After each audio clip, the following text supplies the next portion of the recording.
జీవితం మారదా? భక్తి మారదా? నమ్మకత్వం లేదా? ప్రార్థనకి ఎందుకు వస్తున్నావు? నాకు తెలియక అడుగుతాను, మీరంటే నాకు కోపమా? కాదు కదా. ప్రేమించిన తండ్రి గద్దిస్తాడు కదా. బెత్తవాడన తండ్రి తండ్రే కాడు కదా. మనమందరం సంపూర్ణతలోనికి రావాలి. సర్వ సంపూర్ణుడైన దేవుని ముఖాన్ని చూడాలి.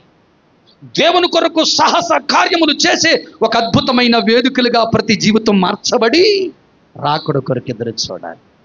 చెప్పండి, రాకడ కొరకు ఎదురు చూడాలి. ఆ రాకడ ఎలా ఉంటుందో తెలుసా? ఆ రాకడ ఎలాగుంటుందో తెలుసు. ఒక్క మాట చదువుదాం రండి. 2వ తెస్సలోనికీయులకు రాసిన పత్రిక 1వ అధ్యాయం 6వ వచనం చదవండి. తెస్సలోనికీయులకు రాసిన 2వ పత్రిక 1వ అధ్యాయం 6వ వచనం చదవండి. అయ్యా చదువు నాయన.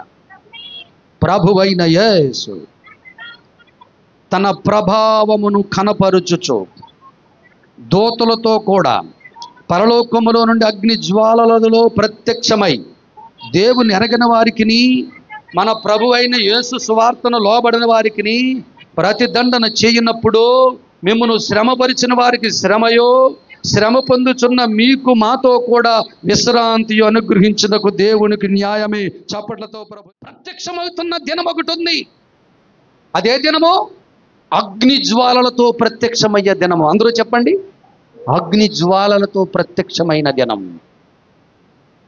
అగ్ని జ్వాలలతో ప్రత్యక్షమైన దినాన్న ఓ క్రైస్తవ సంఘమా, నిన్ను శ్రమపరిచిన వారికి శ్రమ వస్తుంది. శ్రమ పడుతున్న నీకు ఓదార్పు తన రెక్కల చాటున దేవుడు దాచేస్తాడు. కారణం ఏమిటి? పరిశుద్ధాత్మ నీవు అగ్ని రూపంలో మార్చేస్తాడంతే. వచ్చే దేవుడు అగ్ని ప్రత్యక్షత వస్తుంది. నీవు కూడా ఎలా మార్చబడతావు? అగ్ని రూపంగా మార్చి ఏక శరీరమై క్రీస్తుని ఎదుర్కొంటాం. శ్రమ పరచే వారికి భయంకరమైన శ్రమలే.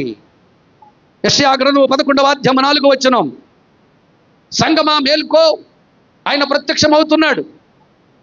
ఆయన ప్రత్యక్షం ఎలా ఉంటుందంటే, దేవుని బిడ్డల ప్రభువైన యేసు తన ప్రభావమును కనపరుచు దూతలతో కూడా పరలోకము నుండి అగ్ని జ్వాలలతో ప్రత్యక్షమైపోతున్నాడు. అగ్ని జ్వాలలు జ్వాలలు జ్వాలలు.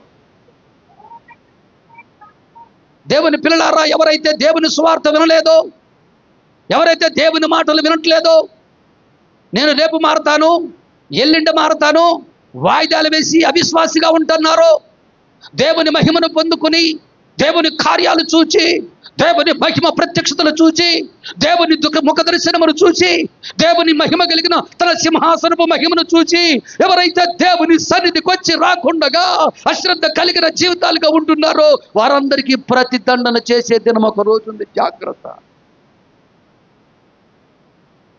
యేసుక్రీస్తు సామాన్యమైన దేవుడు కాదు.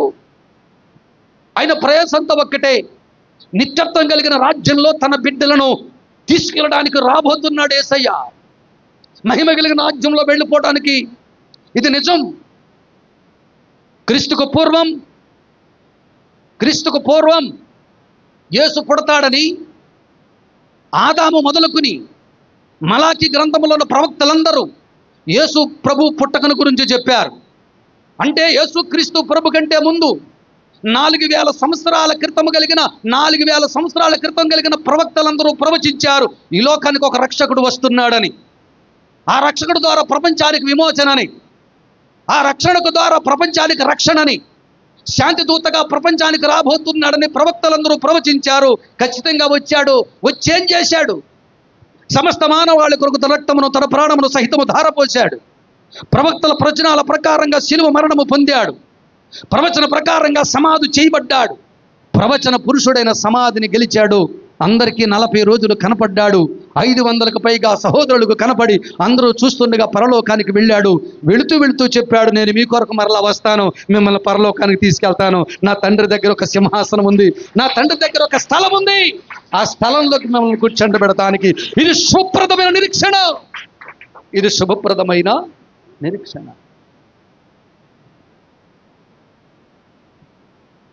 ఎవడు ప్రయాణం ఎలా వెళ్తున్నారో తెలియట్లేదు బిడ్డలారా. ఎవరు ఎలా వెళుతున్నారో తెలియట్లేదు, ఎక్కడ ఎలా అయిపోతున్నారో తెలియట్లేదు. ప్రయాణాలలో మరణిస్తున్నారు, కొంతమంది ప్రయాణాల్లో మరణిస్తున్నారు. దేవుని బిడ్డలారా, మేమంతా చింతించాం. అలా వెళుతూ చూస్తుంటారు అనేక యాక్సిడెంట్లు, రక్తపు బడుగులో చడిపోయి ఉంటున్నారు. బిడ్డ, శరీరం ఒకవేళ యేసు ప్రభువును నమ్ముకుంటే శరీరం పోతే పోయింది. నీ ఆత్మ నిత్యత్వం కలిగిన లోకంలోకి వెళ్ళాలంటే యేసుక్రీస్తు ప్రభుని నమ్మండి, యేసుక్రీస్తుని అంగీకరించండి.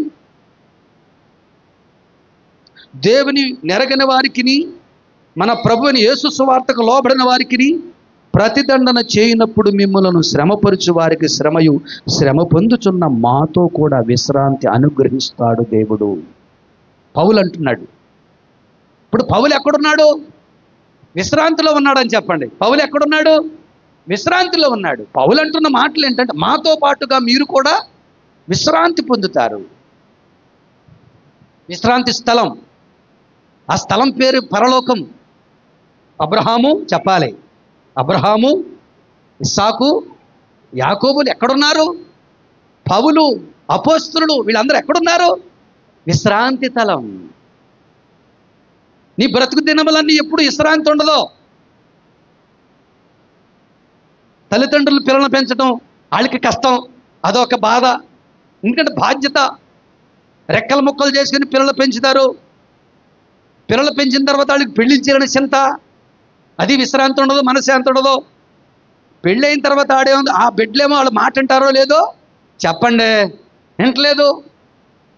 ఆ కొడుకేమో పెళ్లి చేసాం కానీ భార్య ఎక్కడుంది, పిల్లలిద్దరూ ఇంటికి వస్తాడనుకుంటే వస్తానే 4 వేసుకుని ఇంటికి రోడ్లంట అడ్డబిడ్డాలుగా తొక్కుని ఇంటికి వచ్చి భార్యను కొట్టేస్తున్నాడు. అయినా తల్లిదండ్రులకు నెమ్మది, మనశ్శాంతి, విశ్రాంతి లేదు. ఇదంతా అయిపోయిన తర్వాత విశ్రాంతి లేకుండా గుటుకు అంట రోగాలు, రొప్పులు, వ్యాధులు, బలహీనతలు, కీళ్లవాతం, నరాల బలహీనత, కిడ్నీ స్టోన్స్, ఏమండి మూత్రపిండాలు పోని, లివర్లు పోని, ఏమంటే గుండె హార్ట్ అటాక్లు, ఎడవ బలహీనతలు, ఈ బతికింతగా సత్తే మెరుగా అనుకునే పరిస్థితి. షుగర్లు, బీపీలు, థైరాయిడ్లు, అనేక రకాల జబ్బులతో విశ్రాంతి లేని మానవులకు ఒక శుభవార్త.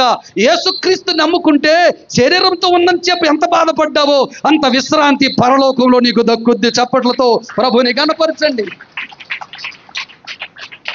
ఇది కదా మా ప్రయత్నం, మా ప్రయాస, మా యొక్క ఆలోచన. మా ఆలోచన ఇది.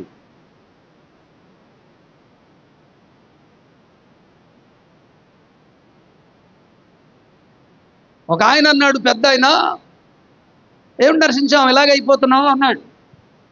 పోనివ్వండి, చాలు, పిల్లలకి పెళ్ళి చేశాను, వాడికి ఒక 2 పిల్లలు, నా పని పూర్తి చేసుకున్నాను, ఇంకా ఎంతకాలం అండి అంటే, ఆ పెద్ద ఆయన ఏమన్నాడో తెలుసా తల్లి, నీకు ఇంకా నువ్వు 50 సంవత్సరములైన నువ్వు లేవే, సగం వయసు కూడా అవ్వలేదు, అప్పుడే అయిపోతానంటావు, తప్పయ్యా అనకూడదు అన్నాడు. దేవునికి నిజమే సగం వయసే, కానీ ఆయుష్ నా దగ్గర ఉందా చెప్పండి యేసేపురాజు? మీ ఆయుష్ మీ చేతిలో ఉందా? లేదు, నేను 200 సంవత్సరాలు బ్రతుకుతాను, ఆయుష్ నా దగ్గర ఉంది అన్నవాడు ఎవడన్నా ఉంటే రండి, మీ కాళ్ళకు మొక్కుతాను. 200 సంవత్సరాలు నేను బ్రతుకుంటాను, మిమ్మల్ని బతికిస్తానంటే ఎవరైనా రండి, మీ కాళ్లకు దండం పెడతా.